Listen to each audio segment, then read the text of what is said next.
শুরুতেই প্রসঙ্গ প্রবাস।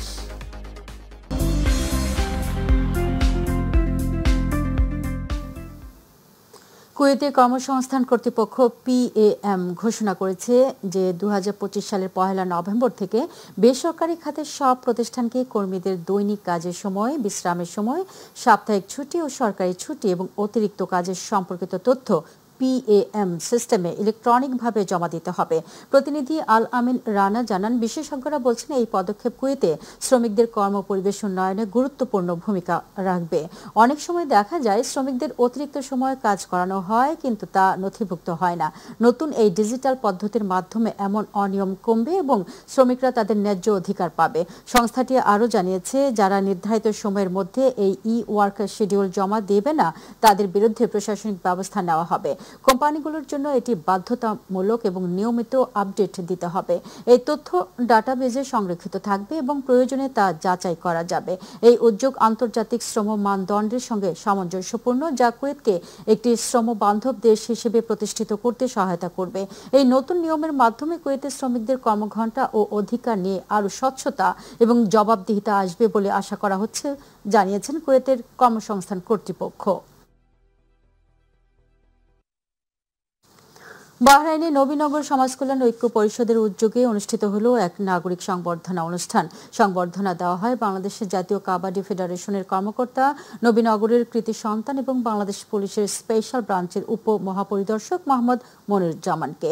তিনি সম্প্রতি বাহরাইনে এসেছেন 19তম যুব এশিয়ান গেমসে অংশগ্রহণের জন্য। মানামার বাহরাইন ইন্টারন্যাশনাল হোটেলে সংবর্ধনাটি অনুষ্ঠিত হয়। অনুষ্ঠানে সভাপতিত্ব করেন সংগঠনের সভাপতি মোহাম্মদ কামাল উদ্দিন। যৌথভাবে সঞ্চালনা করেন শাহ মুআজ্জম হোসেন, সুকর্ণ ও বাদশাহ আলমগীর। প্রধান অতিথি ছিলেন বাহরাইনে বাংলাদেশের রাষ্ট্রদূত Mohammad Rais Hasan Sarwar NDC। Guest of honour ছিলেন জাতীয় কাবাডি ফেডারেশনের সাধারণ সম্পাদক SM নেওয়াজ সোহাগ। বিশেষ অতিথি ছিলেন বাংলাদেশ বিজনেস ফোরামের সভাপতি মোহাম্মদ আইনুল হক সরকার সহ সংগঠনের উপদেষ্টা ও সদস্যরা। এছাড়াও বাহরাইনে থাকা বাংলাদেশি কমিউনিটির অনেক নেতা, ব্যবসায়ী ও প্রবাসী অনুষ্ঠানে যোগ দেন। শেষে সকল বাংলাদেশি প্রবাসী ও মুসলিম উম্মার সুখ শান্তি কামনা করে বিশেষ দোয়া ও মোনাজাত করা হয়। স্বদেশী প্রেমিকের বিশেষ অঙ্গ কেটে দেওয়ার অভিযোগে এক বাংলাদেশি নারীকে বৃহস্পতিবার মালয়েশিয়ার একটি আদালতে অভিযুক্ত করা হয়েছে। তিনি একটি কারখানায় উৎপাদন বিভাগে কর্মরত। প্রতিনিধি আশরাফুল মামুন জানান, অভিযোগপত্র অনুযায়ী ওই নারী ইচ্ছাকৃতভাবে তার বাংলাদেশি প্রেমিক বাবু মণ্ডলের শরীরের গোপন অঙ্গ কেটে দেন। আদালতে অভিযুক্ত নারী নিজের দোষ স্বীকার করলেও ম্যাজিস্ট্রেট আতিফা হাজিবা ওয়াহাব তার কাছ থেকে কোনো আনুষ্ঠানিক স্বীকারোক্তি গ্রহণ করেননি, কারণ দুভাষের মাধ্যমে তার বিরুদ্ধে আনা অভিযোগের বিষয়টি বুঝতে পারছিলেন না অভিযুক্ত নারী।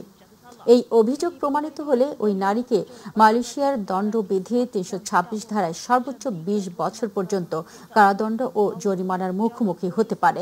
তাছাড়া ওই নারীর বৈধ ভিসা না থাকায় অভিবাসন আইন অনুযায়ী জরিমানা, অর্থদণ্ড ও উভয় দণ্ডে দণ্ডিত হতে পারেন।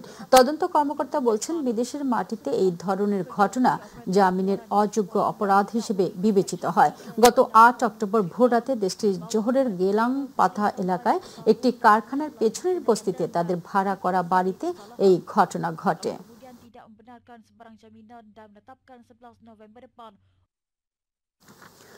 মালয়েশিয়া কক্সবাজার ব্রাদার্স ইউনিয়ন আয়োজিত 6 দলীয় ফুটসাল টুর্নামেন্টের ফ্রেন্ডস ক্লাবকে হারিয়ে চ্যাম্পিয়ন হয়েছে BDFC আমপাং। প্রতিনিধি আশরাফুল মামুন জানান, রাজধানী কুয়ালালামপুরের আমপাংয়ের ফুটসাল ইনডোর স্টেডিয়ামে অনুষ্ঠিত এই টুর্নামেন্ট উপভোগ করতে বিভিন্ন স্থান থেকে যোগ দেন প্রবাসী বাংলাদেশিরা। এই সময় এই ধরনের আয়োজন একে অন্যের প্রতি সৌহার্দ্য ও সম্প্রীতির বন্ধন তৈরি করে বলে মন্তব্য করেন অতিথিরা। ফুটবলের ছোট সংস্করণের এই আয়োজন হয়ে ওঠে প্রবাসীদের মিলন মেলা, যেখানে ফুটবলকে ছাপিয়ে গুরুত্ব পায় পারস্পরিক সম্পর্কের মেলবন্ধন। শুধু কুয়ালালামপুর নয়, এদিন খেলা উপভোগ করতে অন্যান্য রাজ্য থেকেও প্রবাসী বাংলাদেশিরা ছুটে আসেন। ফাইনালে দলকে জিতিয়ে ম্যান অব দ্য ফাইনালের পুরস্কার পান সুমন। তবে টুর্নামেন্টে 7 গোল করে সর্বোচ্চ গোলদাতার পুরস্কার উঠেছে BDFCর আমপাং এর আকাশের হাতে। এছাড়া সেরা গোলকিপারের পুরস্কার পেয়েছেন সার্জিদ। কর্মব্যস্ত প্রবাস জীবনে প্রবাসীদের একটু প্রশান্তি এনে দিতে এই ধরনের আয়োজন করা হয়েছে বলে মন্তব্য করেন আয়োজকেরা। টুর্নামেন্টে বিজয়ী দলকে ক্রেস্ট ও ৬০,০০০ টাকা ও রানার আপ দলকে ক্রেস্ট এবং ৩৬,০০০ টাকা দেওয়া হয়। এছাড়া বিভিন্ন ক্যাটাগরিতে খেলোয়াড়দের পুরস্কৃত করা হয়। আমরা পূর্ববাসীরা অনেক হাসি খুশি কাজ কাম করি, অত খেলাধুলা করে অনেক, যাতে এরম টুর্নামেন্ট আরও হয়। তো এই ধরনের খেলাধুলা সবসময় আয়োজন করলে আমরা অত্যন্ত সতেজভাবে থাকতে পারে আমাদের লোকজন, এবং যারা দেখবে প্রবাসে আমাদের এই খেলাগুলো পরবর্তীতে মিডিয়ার মাধ্যমে দেখবে, তারাও খুব আনন্দ ফিল করবে, এবং এভাবেই আমরা বাংলাদেশের সুনাম বিভিন্নভাবে আমরা এগিয়ে নিয়ে যাব। একসময়ের মুক্তোর দ্বীপ বলে খ্যাত মধ্যপ্রাচ্যের ছোট্ট তেল ও প্রাকৃতিক গ্যাসে সমৃদ্ধ দ্বীপরাষ্ট্র বাহরাইন এখন অর্থনৈতিক কর্মকাণ্ডের এক গুরুত্বপূর্ণ কেন্দ্র। শিল্প বাণিজ্যে অপার সম্ভাবনা থাকায় দিন দিন বাড়ছে বিনিয়োগ, সেই সঙ্গে পাল্লা দিয়ে বাড়ছে শিল্প কারখানাও। আর দেশটিতে বাংলাদেশি ব্যবসায়ী এবং কারিগরি দক্ষতা সম্পন্ন বাংলাদেশিরা তৈরি করে নিয়েছেন নিজেদের শক্ত অবস্থান। বাহরাইন থেকে প্রতিনিধি সাইফুল ইসলাম সাইফের তথ্যচিত্রে বিস্তারিত জানাচ্ছেন শিমুল খান।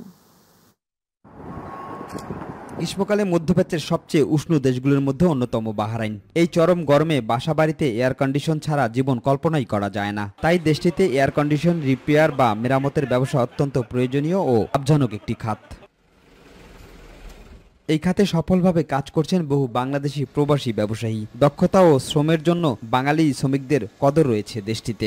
এখানে আমাদের মিডল ইস্টে সেক্টরের চাহিদা আছে এবং যারা করতেছে তারা ভালো করতেছে। তো আমি আমাদের বাংলাদেশিদের যারা আছে সেক্টরে আমি সবার প্রতি আহ্বান করব, দক্ষতা অর্জন করে আসেন, ভবিষ্যৎ ভালো হবে এবং সাকসেস হতে পারবে। আমি এই প্রতিষ্ঠানটাকে অনেকদিন ধরেই চিনি এবং খুব সুনামের সাথে বাহরাইনে কাজ করে যাচ্ছেন। তাদের ওয়ার্কার যারা আছে তাদেরও কোনো কমপ্লেন আজ পর্যন্ত শুনি নাই, খুবই ভালো যাচ্ছে। দীর্ঘদিন ধরে বাহরাইনের তুবলি এলাকায় এয়ার কন্ডিশন রিপেয়ার এবং সেকেন্ড হ্যান্ড এসি ক্রয় বিক্রয়ে ব্যবসা করে আসছেন দেশি প্রবাসীরা। তারা জানান এ খাতে প্রচুর সুযোগ থাকলেও শ্রমিকের সংখ্যা তুলনামূলকভাবে কম। আমরা অন্য দেশি ওয়ার্কার নিয়ে এখন এখানে কাজ করতেছি। কমিউনিকেশন অনেক সমস্যা হইতেছে, বাংলাদেশি ওয়ার্কার থাকলে আমাদের নিজেদের জন্য অনেক ভালো হয়। আলহামদুলিল্লাহ अच्छा काम जा रहा है, अच्छा है, रशीद भाई भी अच्छे हैं, सब काम अच्छा है, सैलरी टाइम पे मिल रहा है हमें। এদিকে দেশটিতে দীর্ঘদিন ভিসা বন্ধ থাকায় নতুন করে বাংলাদেশি শ্রমিকরা এই সুযোগ থেকে বঞ্চিত হচ্ছেন।